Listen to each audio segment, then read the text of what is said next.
మంచు మనోజ్, నారా రోహిత్, బెల్లంకొండ శ్రీనివాస్ ఈ ముగ్గురు ప్రధాన పాత్రలో నటించిన తాజా మూవీ భైరవం.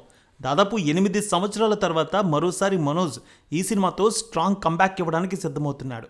ఇక మరో హీరో నారా రోహిత్ నుంచి దాదాపు 6 ఏళ్ల క్రితం ప్రతినిధి 2 సినిమా రిలీజ్ అయింది. ఈ సినిమా తర్వాత ఈశ్వర్ మూవీ ఫేమ్ శ్రీదేవితో నటిస్తున్న సుందరాకాండ మూవీ ఇప్పటికీ ఆలస్యం అవుతూనే ఉంది. ఈ క్రమంలో నారా రోహిత్కి కూడా ఇది కంబ్యాక్ అని చెప్పాలి. అంతేకాదు మరో హీరో బెల్లంకొండ శ్రీనివాస్, ఆయనకు కూడా ఇది కంబ్యాక్ అని చెప్పాలి. ఈ క్రమంలో ముగ్గురు హీరోలు భైరవంతో స్ట్రాంగ్ సక్సెస్ అందుకోవాలని ప్రయత్నిస్తూ ఉన్నారు. ఇప్పటి వరకు జరిగిన ప్రమోషన్ సినిమాపై ఆడియన్స్లో మంచి అంచనాలు నెలకొల్పాయి. ఇక డైరెక్టర్ విజయ్ కనకమేళ్లకు ఇది 3వ సినిమా. మొదట అల్లర్ నరేష్తో నాంది, ఉగ్రం సినిమాలను రూపొందించి సూపర్ హిట్ అందుకున్నారు. ఇక భైరవం మూవీ బెల్లంకొండ సాయి శ్రీనివాస్, మంచు మనోజ్, నారా రోహిత్ ఈ ముగ్గురి కెరీర్లోనూ మొదటి బడా బడ్జెట్ సినిమా అనే చెప్పాలి. ఈ సినిమా కోసం ఏకంగా 40 కోట్లకు పైగా ఖర్చు అయినట్టు టాక్. ఈ సినిమా కోసం ముగ్గురు అభిమానులు ఎదురు చూస్తూ ఉన్నారు. ఇక ఈ సినిమా లవర్స్ కూడా ఈ చిత్రం కోసం ఎదురు చూస్తూ ఉన్నారు. రేపు ఈ సినిమా గ్రాండ్గా విడుదల కాబోతోంది. అయితే ముందు రోజు యుఎస్లో ప్రీమియర్స్ పడతాయి. మరి సినిమా అక్కడ ఏ విధంగా ఆకట్టుకుందనేది ఒకసారి చూద్దాం. ఈ ముగ్గురు స్నేహితులు ఒక ఆలయ భూమిని కాపాడడం కోసం పడే తపన ఈ స్టోరీ.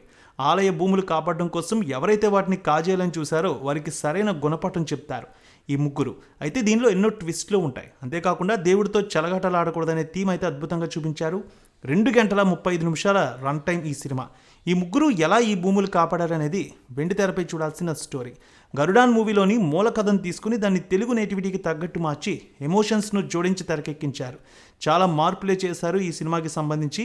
ఈ సినిమా అయితే సూపర్ టాక్ అయితే సంపాదించుకుంది ఇప్పటికే. ముఖ్యంగా బెల్లంకొండ సాయి శ్రీనివాస్ నటన, మంచు మనోజ్ ఉగ్ర రూపం వేరే లెవెల్లో ఉందని టాక్.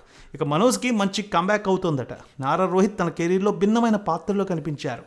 కూల్గా, సీరియస్గా తన స్టైల్ని ఇక్కడ మరోసారి చూపించారు. ఇక శంకర్ కూతురు అదితి శంకర్తో పాటు ఆనంది, దివ్య పిల్లై హీరోయిన్స్గా నటించారు.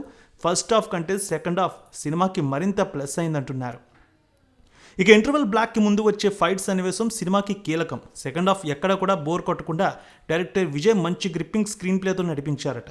గుడి ఈ ముగ్గురు స్నేహితులు చుట్టే సాగే యాక్షన్ డ్రామాగా ఈ సినిమా అయితే రూపొందించారు.